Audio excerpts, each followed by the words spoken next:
સમાચાર મળી રહ્યા છે અંકલેશ્વરથી। અંકલેશ્વર શહેર અને જીઆઈડીસી ડેપોમાં સીસીટીવી કેમેરા બંધ હાલતમાં જોવા મળી રહ્યા છે।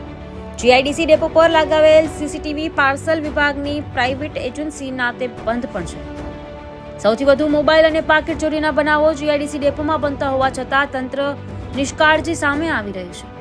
શહેર તેમજ જીઆઈડીસી ડેપોમાં અસામાજિક તત્વોની કનડગત વચ્ચે ગંભીર ગુનો બને તો કોણ જવાબદાર તેવા સવાલ ઉઠી રહ્યા છે। અંકલેશ્વર શહેર અને જીઆઈડીસી વાલિયા ચોકડી ખાતે ધમધમતા બસ ડેપોમાં રોજના હજારો મુસાફરો મુસાફરી કરી રહ્યા છે, ત્યારે બસના આવાગમન વચ્ચે અનેકવાર મોબાઈલ ચોરી તેમજ પાકીટની તફડંચી થાય છે। આવામાં ભીડભાડમાં તસ્કરો ચોરીને આસાનીથી અંજામ આપી રહ્યા છે, ત્યારે ડેપો વિસ્તારમાં વધતા બનાવો વચ્ચે અહીં લગાવવામાં આવેલા સીસીટીવી કેમેરા બંધ હાલતમાં છે। વાલિયા ચોકડી પિકઅપ બસ ડેપોમાં જે સીસીટીવી કેમેરા છે તે માત્ર પાર્સલ સેવાના એજન્સી સંચાલકે લગાવ્યા છે, જે પણ ક્યારેક ચાલુ તો ક્યારેક બંધ હોય છે।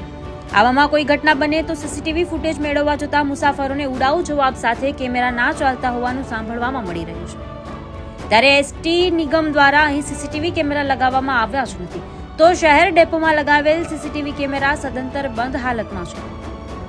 અહીં દિવસ કે રાત્રિના કોઈ ઘટના બને તો સીસીટીવી કેમેરા મદદરૂપ થવાના બદલે ફારસરૂપ સાબિત થઈ રહ્યા છે। આ અંગે ડેપો મેનેજર જગદીશ ગાવિત જોડે વાતચીત કરતા જાણવા મળ્યું હતું કે નિગમમાં આ અંગે રજૂઆત કરી છે, તેના ટેન્ડર પ્રક્રિયા પણ હાથ ધરવામાં આવી છે અને બંને સ્થળે સીસીટીવી કેમેરા લગાવવામાં આવશે। જો કે હાલમાં જે કેમેરા લાગેલા છે તે બંધ છે, તે વાત ચોક્કસ છે તે તેમણે જણાવ્યું હતું। બ્યુરો રિપોર્ટ નઈમ દિવાન, ન્યૂઝ ટુડે।